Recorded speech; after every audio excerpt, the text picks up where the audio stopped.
Puso Special Investigation Team gintukod sang IPPO para tutukan ang kaso sang pagpatay sa punong barangay sang barangay Hinat-an, San Joaquin, Iloilo. Ini ang gintutukan ni Kim Salinas. Agud mapadasig ang pagsulbar sang kaso sa pagpatay kay punong barangay Richard Sapalo sang barangay Hinat-an, San Joaquin, Iloilo.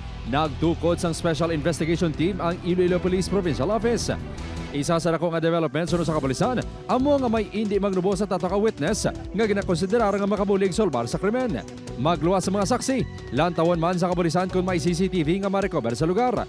Nagapabilin nga isa ang person of interest sunod sa kapulisan, apang hindi pa madetalye ang background sini.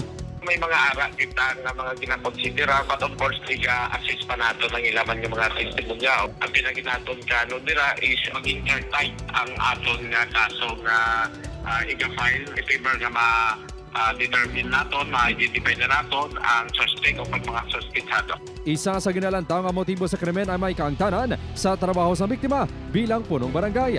Isa man diri ang personal nga agrabyo. Wala may ginadula sa kapulisan ang anggulo sang pagpangawat. Tanan nga mga possibility ginalantaw nato na ari kita sa stage of collection sa tanan mga information, mga evidences. Nakita na pila sang pagkatiro sa biktima malapit sa iyaba bakag tiyan. Wala sang basiyo sang bala nga na-recover sa crime scene. Rason nga hindi pa matumod ang kalibre sang pusen nga gingamit sa pagpatay kay Sapalo. Upod kay Cirilo Renduque, Kim Salinas, 1 Western Visayas.